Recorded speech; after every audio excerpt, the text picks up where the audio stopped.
معزز ناظرین و سامعین، السلام علیکم ورحمۃ اللہ تعالی وبرکاتہ۔ اللہ تبارک و تعالی قرآن پاک میں ارشاد فرماتا ہے، انا انزلناہ فی لیلۃ القدر، بے شک ہم نے قرآن کو شب قدر میں نازل کیا۔ وما ادراک ما لیلۃ القدر، اور تم نے کیا جانا، تم نے کیا سمجھا کہ شب قدر کیا ہے؟ لیلۃ القدر خیر من الف شہر، شب قدر 1000 مہینوں سے بہتر ہے۔ تنزل الملائکۃ والروح فیہا بإذن ربہم من کل امر، اس رات میں فرشتے اور جبرائیل علیہ السلام اپنے رب کے حکم سے ہر کام کے لیے نازل ہوتے ہیں۔ یا حتی مطلع الفجر، یہ رات طلوع فجر تک سلامتی ہے۔ بعض مقامات میں اللہ تعالیٰ کی عبادت کرنے کی فضیلت رکھی گئی ہے۔ آقا صلی اللہ تعالیٰ علیہ وسلم نے فرمایا، خانہ کعبہ میں اگر کوئی ایک نماز ادا کرے تو دوسری جگہوں میں 1,00,000 نماز ادا کرنے کے برابر ہے۔ اسی طرح میری مسجد یعنی مسجد نبوی میں ایک نماز ادا کرنا 1000 دوسری جگہوں میں 1000 نماز ادا کرنے کے برابر ہے۔ اسی طرح بعض ان مقامات اور ان جگہوں کو عبادات کے لیے خاص کر لیا گیا ہے۔ ان مقامات اور ان جگہوں میں اگر کوئی عبادت کرتا ہے تو اجر و ثواب کا زیادہ مستحق ہوتا ہے، زیادہ اجر و ثواب عطا کیا جاتا ہے۔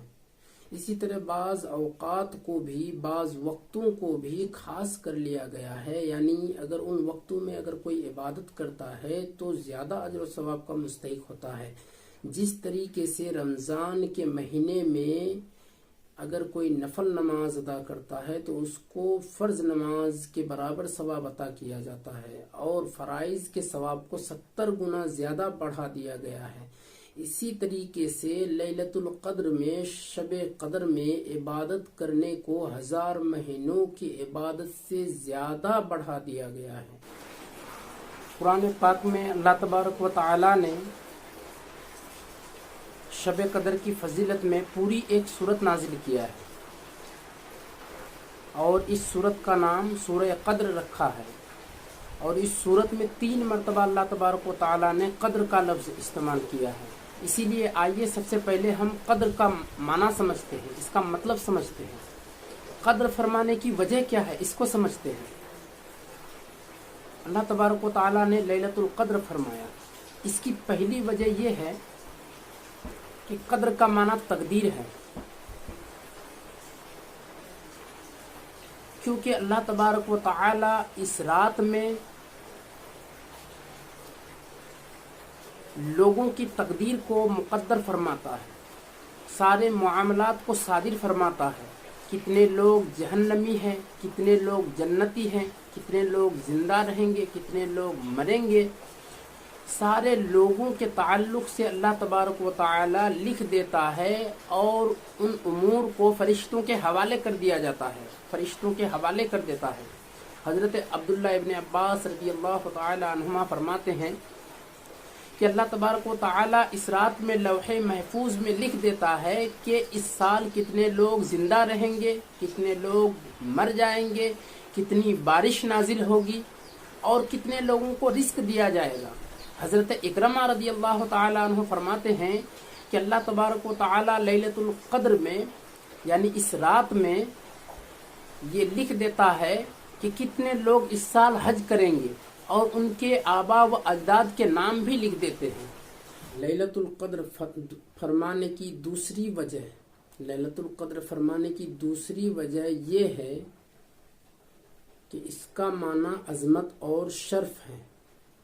حضرت ابوبکر وراق رحمۃ اللہ علیہ فرماتے ہیں کہ جس شخص کو قدر و منزلت حاصل نہ ہو، جس کی قدر و منزلت نہ ہو، اور اس رات میں اگر وہ عبادت کر لے تو اللہ تبارک و تعالی اس کو قدر و منزلت ادا کر دیتا ہے۔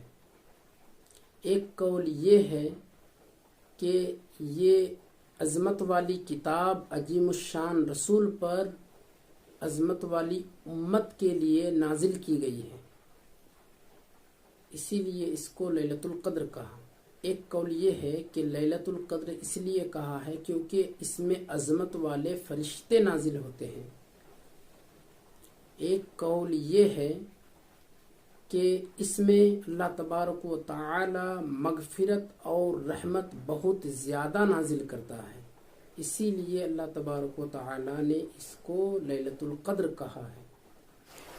امام رازی نے لیلۃ القدر خیر من الف شہر کی تفسیر میں فرمایا ہے، امام حضرت مجاہد کا قول نقل کیا ہے کہ بنی اسرائیل میں ایک شخص ایسا تھا کہ رات بھر اللہ تعالیٰ کی عبادت کیا کرتا تھا اور دن میں اللہ تعالیٰ کے راستے میں مجاہدہ کرتا تھا۔ اسی طریقے سے وہ شخص اللہ تعالیٰ کی عبادت کیا اور مجاہدہ کیا اور 1000 مہینے تک کیا۔ اس پر آقا صلی اللہ تعالیٰ علیہ وسلم کو بہت تعجب ہوا اور آپ کے صحابہ کرام کو تعجب ہوا۔ اس پر اللہ تبارک و تعالیٰ نے جبرائیل امین کو بھیجا یہ آیت دے کر کے کہ جاؤ اور میرے نبی کو یہ خوشخبری سنا دو، لیلۃ القدر خیر من الف شہر، یعنی وہ شخص جو بنی اسرائیل کا وہ شخص تھا، رات بھر عبادت کرتا تھا، دن کو اللہ کی راہ میں مجاہدہ کرتا تھا، اگر تمہاری امت میں سے کوئی شخص شب قدر کو پا لے، شب قدر کی تلاش کرے اور اس کو پا لے تو ان 1000 مہینوں سے بہتر ہے۔ اس طریقے سے امام رازی نے امام مالک کا ایک قول نقل کیا ہے، فرماتے ہیں کہ امام مالک نے فرمایا میں نے اہل علم سے سنا ہے کہ اللہ کے رسول صلی اللہ تعالیٰ علیہ وسلم کے سامنے ان 4 اشخاص کے بارے میں تذکرہ ہوا جو بنی اسرائیل کے قوم میں تھے۔ وہ 4 اشخاص اللہ تبارک و تعالیٰ کی راہ میں مسلسل عبادت کرتا رہا اور پلک جھپکنے کے برابر بھی کبھی نافرمانی نہیں کی، اور ان کی عمریں بہت زیادہ تھیں۔ تو اللہ کے رسول صلی اللہ تعالیٰ علیہ وسلم اس سے غمزدہ ہوئے، غمگین ہوئے کہ میری امت کے لوگوں میں تو اتنی عمریں نہیں ہیں، تو بنی اسرائیل کے لوگوں کے برابر عبادت کو کیسے یہ پہنچیں گے؟ تو اللہ تبارک و تعالیٰ نے جبرائیل امین کو یہ آیت دے کر کے بھیجا، جاؤ اور آقا صلی اللہ تعالیٰ علیہ وسلم کو یہ خوشخبری سنا دو، لیلۃ القدر خیر من الف شہر کے شب قدر کی عبادت 1000 مہینوں کی عبادت سے بہتر ہے۔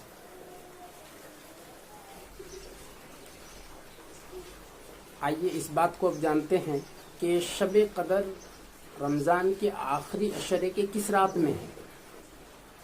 مفسرین کا اس تعلق سے کیا کہنا ہے؟ علماء نے اس حوالے سے کیا کہا ہے کہ شب قدر کس رات میں ہے؟ حضرت ابی بن کعب، حضرت احمد بن حنبل اور جمہور علماء کی رائے یہ ہے کہ 27ویں شب کو لیلۃ القدر ہے، رمضان کی 27ویں شب کو لیلۃ القدر ہے۔ اسی طریقے سے امام اعظم ابو حنیفہ اور بعض شافعیہ کا مذہب ہے کہ 27ویں شب کو، رمضان کے 27ویں شب کو شب قدر ہے۔ حضرت ابی بن کعب رضی اللہ تعالی عنہ انشاءاللہ کہے بغیر قسم اٹھاتے تھے کہ رمضان کے 27ویں شب کو شب قدر ہے۔ اسی طریقے سے حضرت ابن عباس رضی اللہ تعالی عنہما سے روایت نقل کیا ہے، تفسیر رازی میں فرماتے ہیں کہ حضرت ابن عباس رضی اللہ تعالی عنہما کا پسندیدہ مذہب یہ ہے کہ اللہ تبارک و تعالیٰ کو 7 کا عدد بہت زیادہ پسند ہے۔ دیکھیے اللہ تبارک و تعالیٰ نے 7 زمین اور آسمان پیدا کیا، ہفتے کے 7 دن پیدا کیے، اور 7 طواف کیا جاتا ہے حج میں جا کر کے۔ اسی طریقے سے نماز جو مشروع ہوئی، ہم لوگ جن اعضاء کے ذریعے سے اللہ تعالیٰ کی عبادت کرتے ہیں، 7 اعضاء کے ذریعے سے اللہ تعالیٰ کی عبادت کرتے ہیں۔ تو ان ساری چیزوں سے اس بات کا پتہ چلتا ہے کہ 7 کا عدد اللہ تبارک و تعالیٰ کو بہت زیادہ محبوب ہے، بہت زیادہ اللہ تعالیٰ کا پسندیدہ ہے۔ اس سے معلوم ہوتا ہے کہ رمضان کے 7ویں شب کو شب قدر ہے۔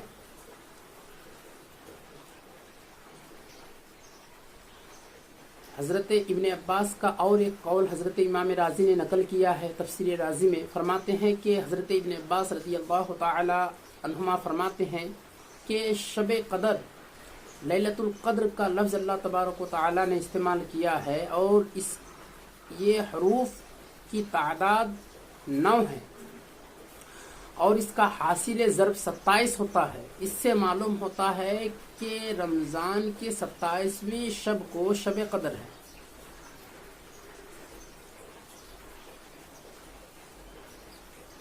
اسی طریقے سے فرماتے ہیں کہ اللہ تبارک و تعالی نے قرآن پاک کی اس سورت کے آخر میں ہیا حتی مطلع الفجر جو فرمایا ہے، تو ہیا کی ضمیر لیلۃ القدر کی طرف لوٹ رہی ہے، اور ہیا یہ 27واں کلمہ ہے، اور اس سے اس بات کی تائید ہوتی ہے کہ یہ رات شب قدر کی رات 27ویں شب ہی ہے۔ معزز ناظرین و سامعین، بائیے احادیث کے ذخیرے پر نظر ڈالتے ہیں کہ احادیث میں شب قدر کے تعلق سے کیا آیا ہے۔ کیا آقا صلی اللہ تعالی علیہ وسلم نے شب قدر کو متعین کیا ہے، شب قدر کی تعین کیا ہے کہ نہیں؟ آئیے اس بات کو جانتے ہیں حدیث کے تناظر میں۔ حدیث پاک ہے، آقا صلی اللہ تعالی علیہ وسلم نے فرمایا، من قام لیلۃ القدر ایمانا و احتسابا غفر له ما تقدم من ذنبه، کہ جو شخص ایمان کی حالت میں شب قدر میں قیام فرمایا تو اس کے پچھلے گناہ معاف کر دیے جاتے ہیں، بخش دیے جاتے ہیں۔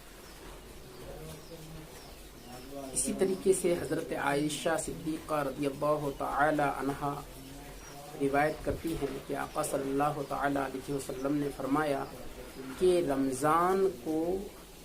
شب قدر کو رمضان کے آخری عشرہ کے طاق راتوں میں تلاش کرو۔ حضرت ابن عمر رضی اللہ تعالی عنہما فرماتے ہیں کہ آقا صلی اللہ تعالی علیہ وسلم کے چند اصحاب نے خواب میں شب قدر کو رمضان کے آخری عشرے کے 7 راتوں میں دیکھا۔